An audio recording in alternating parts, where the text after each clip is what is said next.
Bienvenue sur le podcast Demande à maman, le podcast qui donne la parole aux mères. Ce média collaboratif a été créé par Charlotte Fortuit et Boutena Burkel et produit par TheHelper.fr, l'assistant virtuel des nouveaux parents. Et aujourd'hui, je vous invite à découvrir le parcours et le témoignage de Morgane, un témoignage fort, unique et particulièrement émouvant. Avec Morgane, on va découvrir en 2 parties un témoignage fait de déni de grossesse, de surprise, de diagnostic long et de résilience. Et ce n'est pas un mot galvaudé en vous disant ça.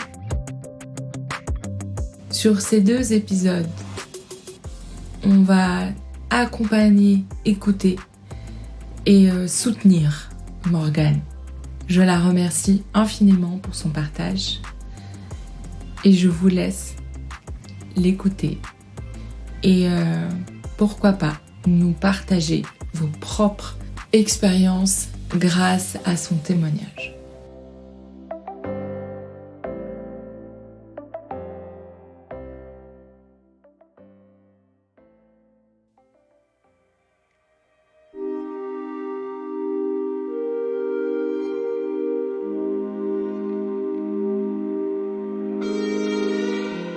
Découvert l'existence de Nate à 6 mois et demi de grossesse, donc ça a été un grand choc.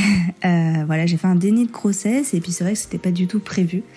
Mon conjoint voulait pas forcément d'enfants. À l'époque, j'avais que 23 ans et je faisais une pause dans mes études parce que j'ai eu des problèmes de santé.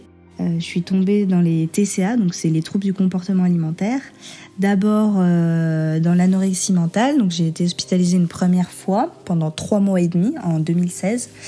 Et ensuite, quand j'ai repris mon master, parce que en fait ces troubles sont très fortement liés à ma scolarité et à mes études.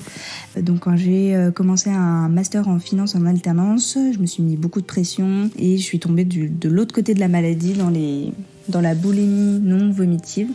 Donc voilà, j'ai été hospitalisée une 2e fois pendant 5 semaines en 2019.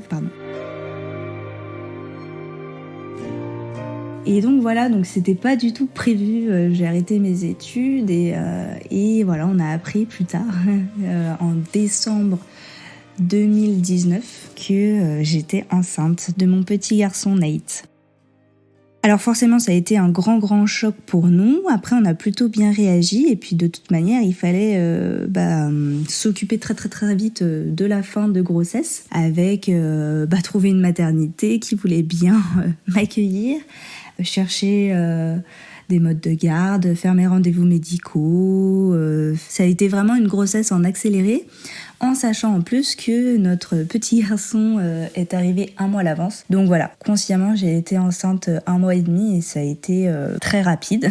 Donc après, du coup, la fin de grossesse s'est bien passée, l'accouchement s'est bien passé. Et puis voilà, en fait, après, on n'a pas du tout découvert la maladie de Nate à sa naissance. Ça a été vraiment un parcours du combattant pour découvrir et pour connaître en fait cette maladie, parce que du coup quand Nate il est arrivé, il était tout à fait normal, c'était un petit garçon qu'on pensait en pleine santé, et c'est plus le temps avançait, plus en fait on se posait des questions. Après c'était très compliqué pour nous parce que forcément on débarquait en tant que parents, on n'avait pas de petits autour de nous, mais c'est vrai que depuis sa naissance, il prenait pas du tout beaucoup de poids, il pleurait beaucoup. On voyait que c'était un bébé qui était pas du tout soulagé, apaisé.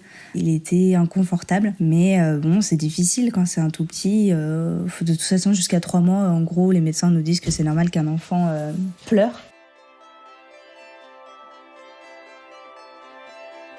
Mais plus le temps passait, plus on voyait effectivement que Nate avait du mal et qu'il y avait sûrement un problème. Donc il tenait pas sa tête, il tendait pas sa main pour attraper un objet. Voilà, il se mettait pas non plus sur le ventre. Enfin bref, toutes les étapes qu'on retrouve dans un développement d'un enfant, on retrouvait pas ces étapes dans le développement de Nate et son poids commençait à devenir un petit peu alarmant parce que voilà, il prenait pas beaucoup de poids depuis la naissance et vers 5-6 mois son poids a stagné. Donc c'est vrai que ça a été un peu l'électrochoc en fait pour les médecins qui nous ont dit qu'il fallait vraiment qu'on investigue plus. Mais voilà, il faut se battre pour tout, c'est assez incroyable. Donc on a dû se battre pour que notre fille soit hospitalisée à l'hôpital Necker parce qu'on habitait à Paris à cette époque. Et donc il a été hospitalisé en août 2020, à ses 6 mois. Et donc il est resté 2 semaines et demie.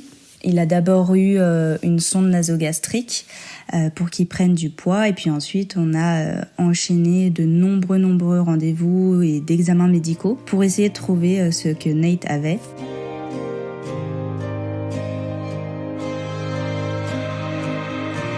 Et malheureusement, du coup, à l'issue de cette hospitalisation, on n'a toujours pas trouvé la maladie de Nate, malgré tous les examens. Donc on en a vraiment fait des dizaines. IRM cérébral, électrocardiogramme, scanner du cœur, une ponction lombaire, des dizaines et des dizaines de prises de sang. Enfin bref, on a beaucoup enchaîné. Puis du coup, on espérait toujours que ce soit quelque chose de pas grave, mais c'est vrai que voilà, les médecins trouvaient pas. Pourtant, l'hôpital Necker, c'est vraiment un très bon hôpital. Donc voilà. Et en fait, là, ils nous ont dit, on trouve pas, on sait pas ce que Nate a, mais c'est quelque chose qui est quand même grave et très rare. Donc là, je devais reprendre le travail le 1er septembre. Donc bon, au final, on était encore hospitalisés, donc on était encore à Paris. Et vraiment, ils nous ont dit, c'est pas possible. C'est pas possible. Là, Nate, il va sortir de l'hôpital, mais il va être en hospitalisation à domicile. Et on va lui prescrire des séances de rééducation. Donc 3 séances de kiné par semaine, 2 séances d'orthophonie par semaine, 1 séance de psychomotricité par semaine. Donc voilà, en fait, on a pris la décision de quitter Paris à ce moment-là et de retourner à Lyon parce que donc nous on est lyonnais de base et nos 2 familles du coup habitent à Lyon. On avait besoin de rentrer pour avoir du soutien, pour avoir de l'aide et à Paris, c'est vrai que du coup c'était pour notre travail et on n'avait personne. Donc on décide de déménager à Lyon et je me souviens bien, on est sorti de l'hôpital un lundi matin et l'après-midi même, on était à Lyon. Parce que on pouvait pas choisir en fait une hospitalisation à domicile à Paris pour commencer pour plusieurs semaines et ensuite continuer à Lyon. Donc voilà, le lundi soir, le soir même, on a eu une première visite de l'hospitalisation à domicile. Donc voilà, moi bien sûr je n'ai pas pu reprendre le travail et Victor heureusement a pu continuer son travail en télétravail. Donc voilà, à partir de ce moment-là, on a clos en fait le chapitre Nate, l'hôpital Necker et notre dossier a été transféré à Lyon, donc à l'hôpital, ça s'appelle l'HFME, pour qu'ils puissent prendre le relais en sachant du coup qu'on avait découvert la maladie de Nate et donc Nate a été aussi hospitalisé là-bas en décembre pendant 1 semaine afin qu'on rencontre l'équipe neurologique.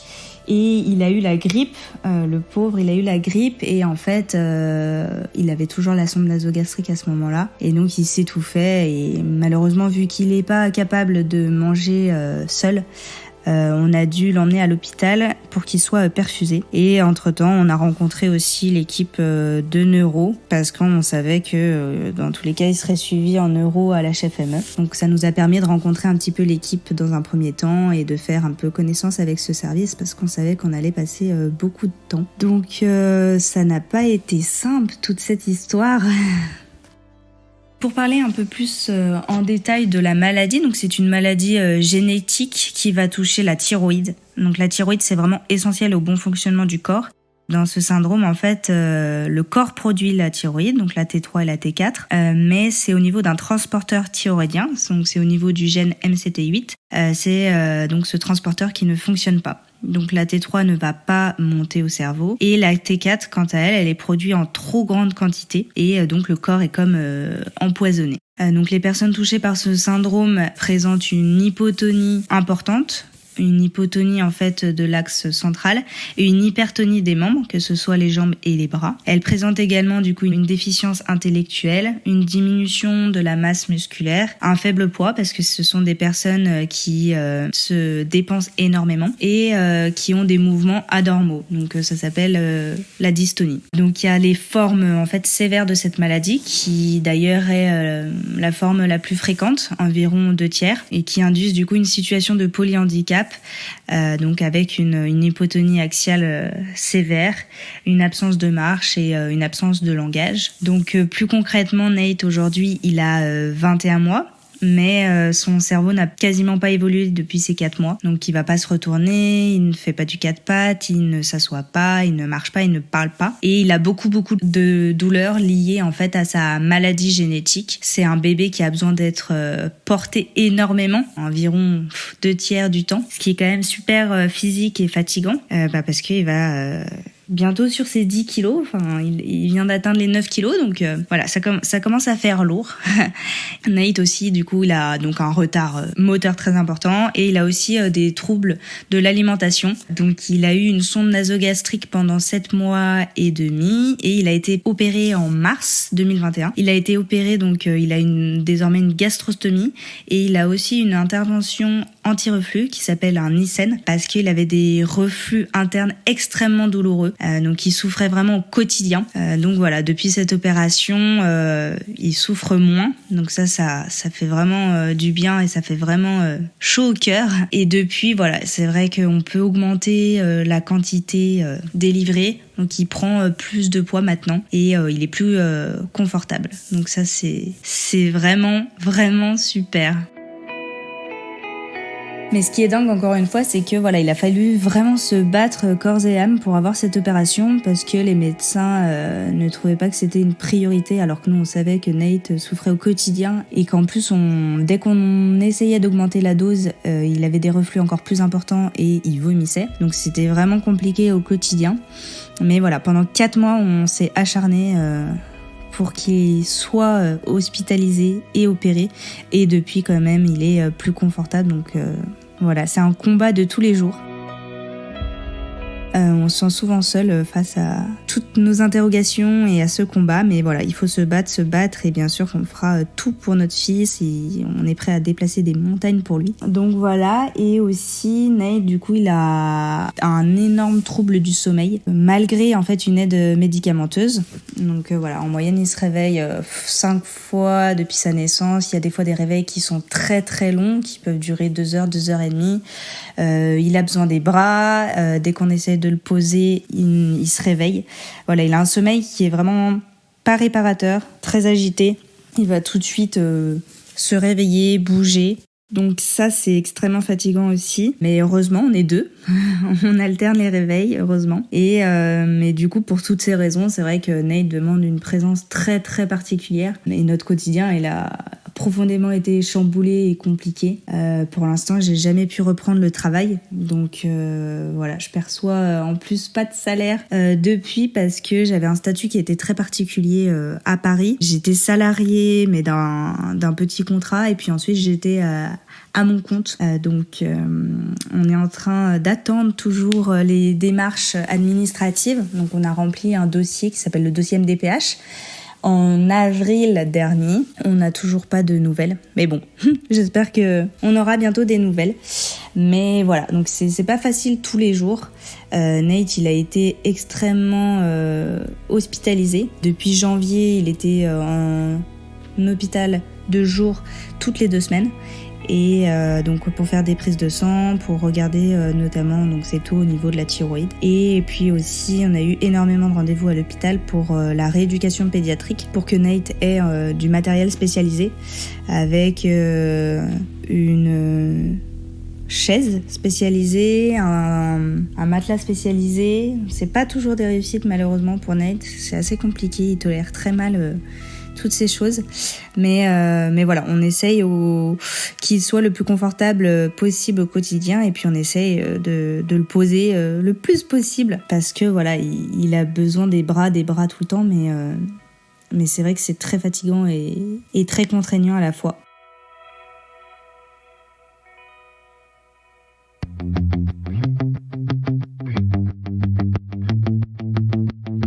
Merci d'avoir écouté cette partie du témoignage de Morgane. Nous vous donnons rendez-vous pour de prochains et nous vous invitons à laisser des étoiles et des avis sur l'application d'écoute préférée, idéalement Apple Podcast ou Spotify pour nous laisser des étoiles. Si vous voulez nous partager vos témoignages, votre vécu et ce que vous avez pensé de cet épisode, n'hésitez pas à nous contacter sur notre page Instagram. On aura plaisir à vous répondre. Charlotte et moi, nous vous disons à très bientôt pour de nouvelles aventures et surtout de nouvelles écoutes de femmes et de mères puissantes, fortes et incroyablement résilientes. Merci à vous, merci à elles pour rendre ce média collaboratif possible. À très bientôt.